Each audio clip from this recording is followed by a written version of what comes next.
Assalamualaikum warahmatullahi wabarakatuh. Kami adalah kelompok sejarah, kelompok 5. Pertama saya anggotanya Muhammad Zaki Aditama. Saya Lutfi Murtado. Saya Muhammad Abdul Hafsi. Saya Sultan Al-Ghifari. Saya Gozi Adli Sulistyo. Kami di sini bertujuan untuk menjelaskan tentang gedung Museum Sumpah Pemuda dan peristiwanya. Saat kita memasuki gedung ini, kita dijumpai dengan sertifikat pemugaran dan pengesahan dari Direktur Jenderal Kebudayaan, Kementerian Pendidikan Kebudayaan, Riset dan Teknologi, Hilmar Farid, dan ahli waris si Konglen yaitu Dr. Yanti Suliman. Dan di sini ada juga patung Suginto Jojo Puspito, yaitu Ketua Panitia Kongres Pemuda kedua, dan juga ada Muhammad Yamin yaitu Sekretaris. Jadi pertama di sini ada ruangan yang akan kita masuki. Di sini ada map Jakarta yang di sini dijelaskan ada kawasan namanya Weltevreden, adalah sebuah kawasan di Hindia Belanda yang menjadi kota madya Jakarta Pusat. Dikembangkan sejak abad 17 ketika Atonich Parviljon membangun rumah-rumah untuk tempat beristirahat di tanah pemberian pemerintah kolonial di sekitar Military Hospital. Selanjutnya di sini ada sejarah gedung yang akan dijelaskan oleh Sultan. Terus, sejarah gedung ini, Rumah Indekos Keramat nomor 106 menjadi saksi sebuah peristiwa penting dalam perjalanan sejarah perjuangan bangsa Indonesia. Di tempat inilah kesadaran dan semangat persatuan sebagai sebuah bangsa dikerarkan dalam peristiwa Sumpah Pemuda pada 28 Oktober 1928. Rumah Indekos Keramat nomor 106 dimiliki oleh si Konglian yang mulai membuka bisnis penyewaan rumah indekos sejak tahun 1920. Lalu setelah para pelajar lulus, rumah indekos tersebut disewakan kepada Pang Jam pada tahun 34 sampai tahun 37 sebagai rumah tinggal. Lalu disewakan kepada Loh Jing Yu pada tahun 37 sampai tahun 1948 dan digunakan sebagai toko bunga. Lalu setelah itu dibuat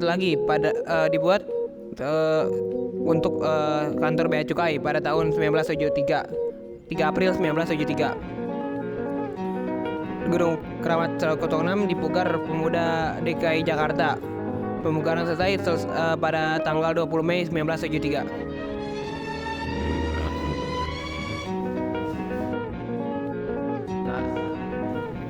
Selanjutnya adalah timeline perjalanan Sumpah Pemuda. Yang pertama pada tahun 1908 berdiri organisasi Budi Utomo dan organisasi Indiste Verenigd. Pada 1912 berdiri Indiste Partij. Pada 1915 berdiri Trikoro Darmo. Pada 1917 berdiri Jong Sumatera Pon dan Trikoro Darmo berubah menjadi Jong Java. Pada 1926 Kongres Pemuda pertama terjadi selama dalam 30 April sampai 2 Mei 1926. Serta berdiri Perhimpunan Pelajar-Pelajar Indonesia atau PPWI. 1927 Jong Indonesia berdiri dan berubah menjadi Pemuda Indonesia. Berdiri Pemuda Kaum Betawi dan pembentukan pemufakatan Perhimpunan Politik Kebangsaan Indonesia atau PPKI pada 17 Desember 1927. Pada 1930 dibentuk Komisi Persiapan Badan Persatuan Kepanduan Nasional. Setelah Indonesia Muda berbentuk didirikan Kepanduan Bangsa Indonesia atau KBI. Pada 1931 Indonesia Muda dideklarasikan di Solo pada 28 Desember 1930 sampai 2 Januari 1931. Pada 1944 lagu Indonesia Raya diubah untuk kepentingan propaganda Jepang. Pada 1945 proklamasi kemerdekaan Indonesia RI dan lagu Indonesia Raya mengiringi kegibaran bendera merah putih. Pada sidang BPU PKI, Muhammad Yamin membahas mengenai wilayah tanah air dan bahasa sebagai implementasi Sumpah Pemuda. Pada 1959, Hari Sumpah Pemuda ditetapkan sebagai hari nasional, bukan hari libur. Dan sekarang kita berada pada ruangan organisasi-organisasi yang terbentuk saat masa pergerakan nasional. Berikut adalah organisasi yang termasuk, yaitu adalah Jong Java, yang ada Jong Sumatera Pon, yaitu Jong Java adalah Jong atau dikenal dengan nama Trikoro Darmo, didirikan oleh Satiman Wijo Sanjojo Kadarman dan Sudarno pada 7 Maret 1915. Tujuan utama Jong Java adalah untuk mempersatukan para pelajar Jawa yang berada di luar daerah seperti Madura, Bali, dan Lombok. Dan di sini ada Jong Sumatera Bond didirikan pada 9 Desember 1917 di Weltevreden, Batavia. Sesuai namanya, Jong ini bertujuan untuk mempersatukan pelajar di Sumatera. Berikut, sekarang ikuti saya. Sekarang ini adalah majalah-majalah para organisasi-organisasi untuk memperinformasikan pelajar-pelajar yang berada di luar daerah.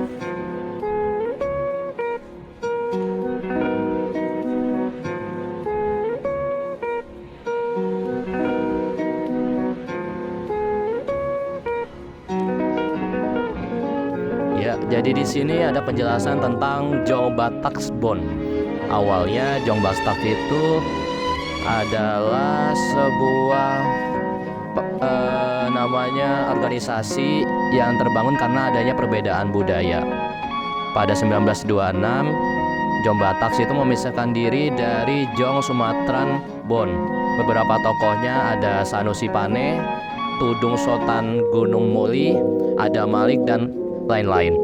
Pertama, di sini ada foto Sanusi, di sini ada foto Amir, di sini ada majalah yang diterbitkan oleh Jong Batak, dan di sini adalah pengurus-pengurus Jong Batak. Next, di sini ada namanya Jong Islami Bond. Jong Islami ini didirikan di Yogyakarta pada tahun 1925 tanggal 1 Januari. Berdirinya Jong Islami Tin Bond tidak dapat dilepaskan dari dukungan Ahmad Dahlan, Sokromito, dan ketua pertama Jong Islamiton adalah Sejam Sordijal. Di sini ada foto pengurusnya, lalu di sini adalah anggota-anggotanya. Lalu di sini ada pemuda kaum Betawi yang berdiri pada 1927. Pelajar dari Betawi bergabung ke dalam Jong Java ataupun Sekar Rukun. Para pelajar ini dari Betawi merasa perlu wadah baru untuk tempat menjadi identitas utama organisasi. Di sini ada foto anggota-anggotanya. Lalu next ada Sekar Rukun. Sekar Rukun ini adalah organisasi yang diinisiasi untuk para pelajar Sunda. Didirikan pada 26 Oktober 1919 di Batavia, sehingga dikenal sebagai Perkumpulan Sekar Rukun Jambang Betawi. Di sini ada tokoh yang ada di Sekar Rukun. Pertama ada Iwa Kusuma Sumantri. Lalu di sini ada Husen Jadi Ningrat. Lalu di sini ada foto berupa majalah yang diterbitkan oleh Sekar Rukun. Next, di sini ada cerita tentang Cahaya dari Timur. Cahaya Timur ini mirip dengan Jong Ambon yang berupaya menunjukkan identitas kedaerahan masing-masing. Kendati demikian, perkumpulan ini mempunyai semangat untuk perjuangan memajukan nasib rakyat di daerah. Di sini ada foto Sarekat Minahasa. Di sini ada tokoh Jong Celebes. Jong Celebes itu adalah sebuah organisasi yang untuk tujuannya menyatukan para pelajar yang berasal dari Sulawesi. Di sini ada tokoh Jong Celebes yaitu Arnold Mononutu.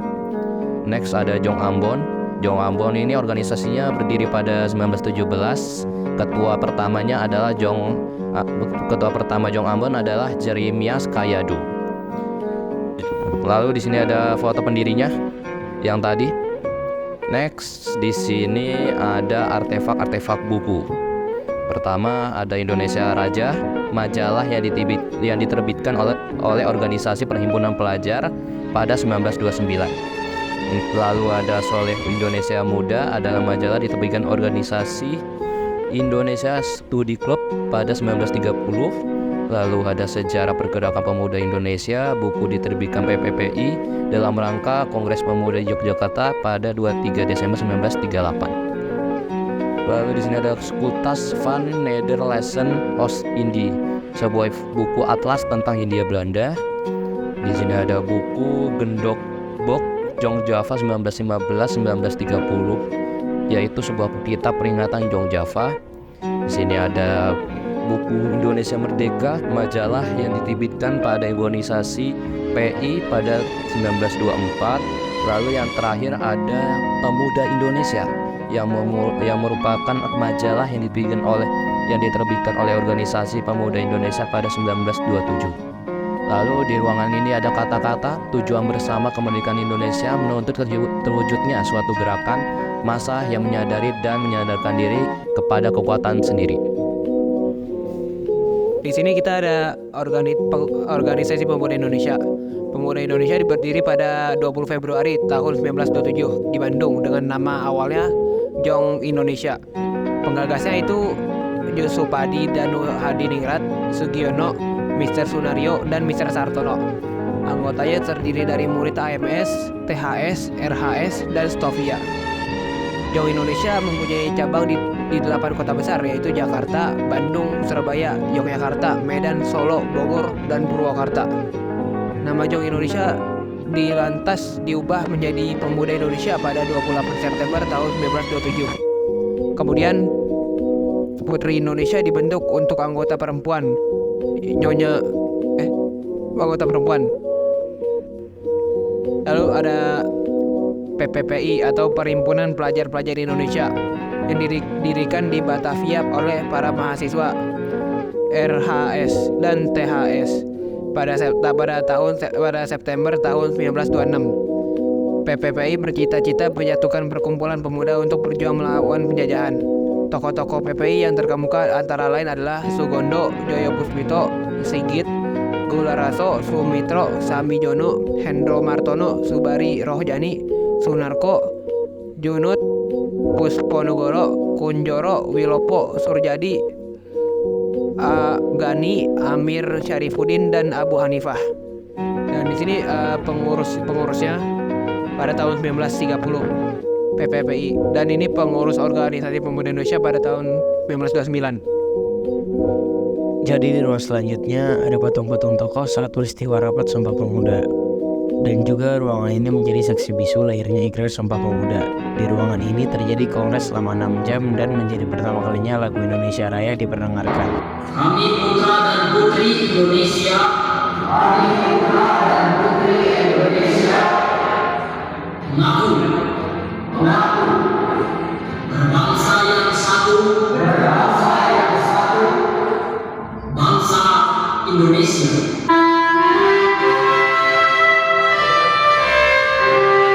Lalu ada peta Indonesia yang menjelaskan identitas pemuda Indonesia.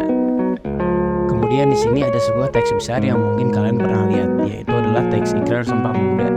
Kemudian ada sebuah figur yang menggambarkan peristiwa kongres saat itu. Oke, itu saja tentang gedung dan peristiwa Sumpah Pemuda. Terima kasih udah menonton. Wassalamualaikum warahmatullahi wabarakatuh.